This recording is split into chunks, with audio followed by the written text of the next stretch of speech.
Ici, le titre de l'ouvrage de ce coaching, c'est Impact de l'école. Impact de l'école. Impact de l'école.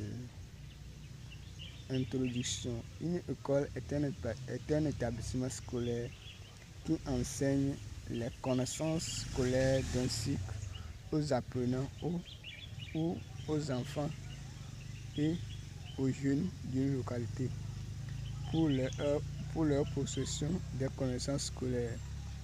Quel est l'impact de l'école sur la vie d'un être humain? Quel est l'impact de l'école sur la vie des habitants d'une localité donnée? L'école ouvre la porte à un être humain de réfléchir pour prendre des bonnes décisions, pour mener sa vie, et il donne l'opportunité à ce dernier de se former dans un centre de formation ou dans une université pour posséder la compétence d'un poste de travail ou d'un métier, dans le souci d'intégrer dans le monde du travail ou le monde professionnel de son pays. L'école permet aux habitants d'une localité de développer leur localité de résidence pour mener une meilleure vie, car l'école fournit des dirigeants et des leaders qui résolvent les problèmes d'une localité donnée.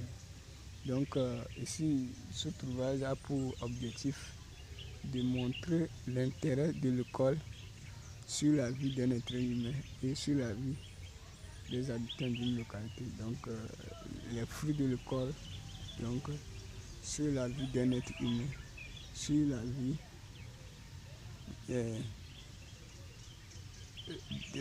des habitants d'une localité. Donc aujourd'hui nous voyons à la télé des pays islamiques comme Guinée-Conakry, tout ça là qui parle de la scolarisation des jeunes filles.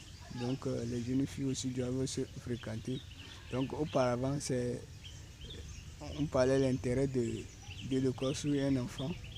Donc un enfant doit aller à l'école. Donc ils ont pu convaincre les garçons à aller. Maintenant aujourd'hui on voit qu'il y a encore des pays qui parlent de la scolarisation des jeunes filles. Donc les pays comme Niger, Burkina Faso, etc. etc. Donc cela donne que chacun comprend que l'école est utile. Donc ici il est en train de montrer l'avantage ou l'intérêt de l'école pour un être humain et les habitants d'une localité. 1. Développement personnel. Développement personnel. Prenons l'exemple d'une planture de maïs. Une planture de maïs a besoin d'engrais, d'humidité, de sarclage, etc. pour porter les fruits. Sans ces éléments, la planture du maïs ne va pas porter les fruits. Il risque de mourir. C'est l'entretien de la planture du maïs et le travail. Donc l'entretien de la planture du maïs et le travail de l'agriculteur. C'est le rôle que l'école joue pour un être humain grâce à l'intervention des enseignants d'un établissement scolaire. Donc l'école permet à l'être humain de se nourrir des connaissances pour son développement. Se développer personnellement, plutôt, c'est se cultiver à travers un temps pour être riche, être enrichi. Donc, pour être plutôt riche en connaissances d'un domaine de la vie. On a deux types de développement, à savoir développement général et développement personnel. Prenons l'exemple du mil et du maïs. La culture du mil et du maïs se cultive de la même manière, mais il y a une petite différence qui intervient. On utilise l'engrais pour le maïs, mais on n'utilise pas l'engrais pour le mil. Le mil dure au champ plus que le maïs. À l'école, on enseigne tous les apprenants les mêmes choses. C'est ça le développement général. Ces mêmes choses ou connaissances développent ces apprenants vers un point ou une destination. Chaque apprenant a ses rêves qui sont personnels dont il doit se développer personnellement pour réaliser son rêve ou atteindre son but. Par exemple, le BPC, après le BPC, il y a les apprenants qui choisissent la série B, d'autres la série A4, d'autres la série C au lycée moderne, d'autres G2, d'autres G3 au lycée technique. Pourtant, ils ont fait les mêmes études au collège. C'est le développement personnel qui les donne l'opportunité de choisir leur série.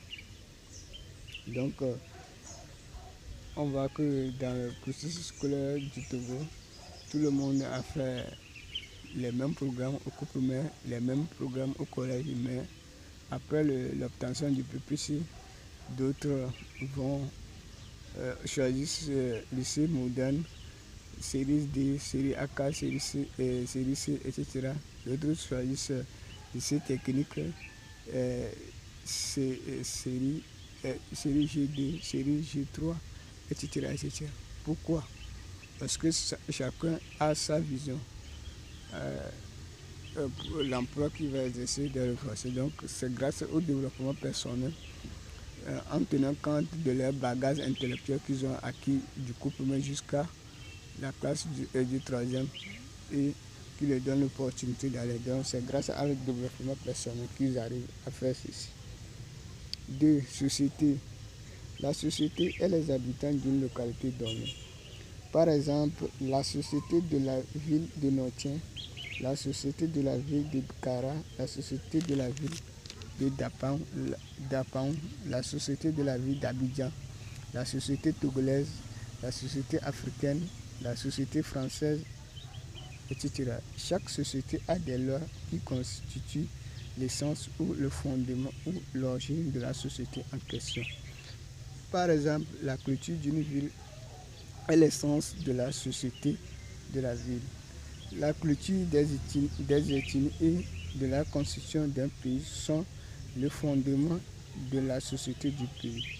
On identifie les êtres humains d'une société par leur mode de vie, leur savoir, leur savoir-faire et leur savoir-être qui constituent leur culture. L'école donne l'opportunité aux habitants d'une localité de mettre en place des lois qui vont garantir le bien-être de tous les habitants de la localité sur tous les plans, à savoir le travail, mariage, religion, amitié, santé, etc. Il y a une discipline qui s'occupe de l'étude des lois d'une société à l'université qui est le droit et une matière qui étudie le passé d'une société à l'école qui est l'histoire. On utilise une seule langue pour enseigner les apprenants d'un pays, voire des pays du monde entier, qui devient la langue nationale et la langue internationale du pays, qui permet aux habitants d'un pays d'accéder tous les coins du pays. Par exemple, le pays Togo, grâce à la langue française qui est enseignée à l'école, permet aux Togolais d'accéder tous les coins du pays. L'école ouvre les portes aux habitants d'une localité de voyager. Par exemple, les Togolais peuvent voyager pour les pays francophones de l'Afrique. L'école est un moyen de communication des citoyens d'un pays grâce à la langue nationale enseignée à l'école. Par exemple, le journal se fait dans la langue française sur la télévision togolaise pour passer les messages aux citoyens togolais. En conclusion, l'école rend facile la vie aux habitants d'un pays pour vivre ensemble. 3. Profession ou travail. Profession ou travail. L'école ouvre la porte aux habitants d'une localité de se former dans un centre de formation ou dans une université pour posséder la compétence d'un métier ou d'un poste de travail, pour créer une source de revenus de subsistance au sein d'une entreprise privée ou au sein de l'État d'un pays. L'école donne l'opportunité aux habitants d'une localité d'innover les activités du monde du travail de la localité. Par exemple, grâce à l'école, les Africains ont amélioré leurs activités du commerce, de l'agriculture, etc., etc. Donc, grâce En Afrique, ceux qui ont eu la chance, ont fréquenté, lorsqu'ils rentrent dans le monde des métiers, leurs activités, leurs travaux sont différents des autres qui n'ont pas fait les études. Donc, l'école apporte un sens d'innovation aux activités africaines. Donc, l'agriculture, donc, même à l'université, il y a une science nommée agronomie qui étudie les activités agricoles. Donc, ceux qui obtiennent ce diplôme, ils viennent dans nos villages pour créer leurs entreprises agricoles. On voit que leur rendement est différent des autres. Donc, ceux qui, après leur diplôme, leur bac 1, rentrent dans les activités de commerce, ils arrivent à créer une boutique potable. Donc, ils arrivent à accéder plusieurs clients parce qu'ils parlent la langue française, même d'autres la langue anglaise, donc qui leur permet de communiquer avec plusieurs personnes pour vendre leurs produits. Voilà, l'un des intérêts donc aujourd'hui chacun met son enfant à l'école pour devenir quelqu'un, donc dans la société. Donc c'est un bienfait de l'école. 4. Qualité de vie. Qualité de vie. L'école permet à un citoyen d'une localité de créer une source de revenus de substance au sein d'une entreprise privée ou d'un État, dans le souci d'assumer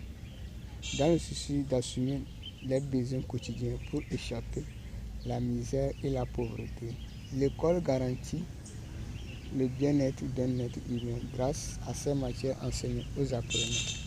Par exemple, la prévention routière permet à un apprenant de connaître les lois de la route ou de la circulation pour sa sécurité routière. La matière SVT qui enseigne les fonctionnements du corps humain, l'hygiène, etc. Donc, l'hygiène, donc l'histoire qui enseigne le passé d'un peuple, la géographie qui enseigne les niveaux de vie, comment une société, le mode de vie d'une société, etc.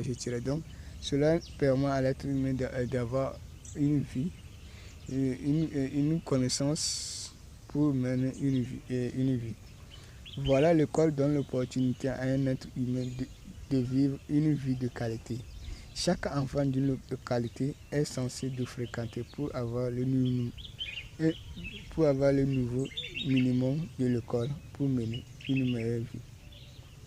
Donc, ici, on a donné presque les intérêts là où l'école touche. Donc, l'école touche la qualité de vie d'un être humain. Après la perfection d'un être humain, donc le travail, donc créer le souci de revenu. Donc, le vivre ensemble pour l'être humain, donc la société que l'être humain est appelé à vivre. Donc, et puis le 4e point, le développement personnel. Donc, l'école aide l'être humain à prendre des bonnes décisions, donc à se développer personnellement, à se cultiver comme une plantine de maïs pour porter les fruits du demain. Donc, on voit aujourd'hui des présidents, donc tous sont les fruits de l'école. Nelson Mandela a fréquenté et il est devenu le président de d'Afrique du Sud. Donc, il est le fruit de l'école. Donc, il y a plein de gens aujourd'hui qui sont les fruits de l'école que l'être humain doit imiter. Donc, voilà la fin de l'ouvrage de ce coaching, l'impact de l'école.